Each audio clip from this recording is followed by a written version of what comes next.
أمي بدي أقول لك ألف مبروك اللي عملته ببونتا كانا ببلومار. شو تركت فيك بالذاكرة هالسهرة؟ تركت فيه بالذاكرة هي التجربة الحلوة بأقاصي العالم. قديش في عنا ناس حلوين بعاد عن بلدهم وأرضهم، وقديشنا ناس منحب الحياة ومنحب الفرح لو بأي مكان بالكون. عظيم. يعني ما ننسى انه من فترة كنت بأمريكا كمان، فقديش هالشاب اليافع طلع وعانق هالجمهور بكل العرب وين ما كانوا. أنا بفتخر وبتشرف إنه نشوف جالياتنا من كل الجنسيات بكل بقاع الأرض نطلع ننقل لهم ريحتنا وريحة البلد وموسيقتنا نوصلها لعندهم. أكيد. كلنا بنشتغل وبنتعب لحتى ننجح، ولكن لما بيجي هيك نجاح كتير سريع بيعمل هيك يعني مسؤولية على صاحبه. انت كنت تتوقع ما شاء الله عليك بهالسنة مثل ما بيقولوا طرت مثل الصاروخ، وقديش المسؤولية صارت هيك عليك أتقل؟ صراحة اللي صار معي فاق التوقعات كما يقال، ولكن الحمد لله عندي كادر جميل جدا وراقي جدا حوالي. بدنا نروح على عمل حكي انحكى عنه كتير، بس بدنا نشوف امتى بده يولد انت ورئيس الاغنيه ملحم زين.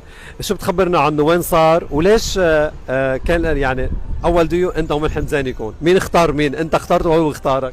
بغض النظر مين اختار مين، انا اللي الي الشرف اني اكون مع ملحم زين. ابو علي حبيب قلبي، انسان محترم وراقي وصوت قد الدنيا. طبعا. هي شغله. الشغله الثانيه، العمل اخذ شويه وقت لانه كلماتي والحاني، وهذا موضوع يعني طرح الاغنيه مع استاذ كبير مثل ملحم زين هذا شيء حساس، لهيك عم باخذ وقتي فيه. نعم. امتى حيولد؟ يعني بعتقد بعد رمضان ان شاء الله. ان شاء الله. واغنية الدكتور هيدي اللي كسرت الدنيا. الحمد لله. يعني جبت اشخاص علقوا فيك، كانوا يمكن بالاول شوي، هلا كمشوا فيك اكثر. ايه الحمد لله. الحلو بدكتور انه هو كان العمل السادس بسنه واحده. يعتبر هيت الحمد لله رب العالمين. هو مثل انه تثبيت او تعميد هذا النجاح. وعنك ترقص الرقصة على المسرح. ما زبطت معي، كنت متوتر. قديش ترند كله عم بيرقص عليا. ايه الحمد لله، هاي بتجي من محبة الناس. صرني انا حعملها. يلا بإذن الله. بعد اللي هون وين على الناس على الراس حفلات. عندي حفلة بقطر ب 13.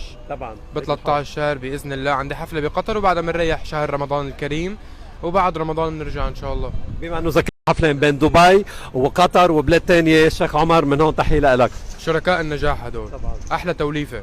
طبعا. حبيبي. طبعا. شو بتقول اللي بيحبوك بيعشقوك بعيد الحب؟ حبوا بعض بس عن جد، حبوا بعض عن جد بس، واحتفلوا بعيد الحب. هي احلى شيء حب وحنان. حب وحنان يعني. حبيبي. انا تشرفت فيك بهاللقاء، وان شاء الله لقاءات كثيره، ومثل ما بنقول بون فواياج، وصل بالسلامه يا حبيب قلبي، الله يخليك، يوبرني اللي خلق.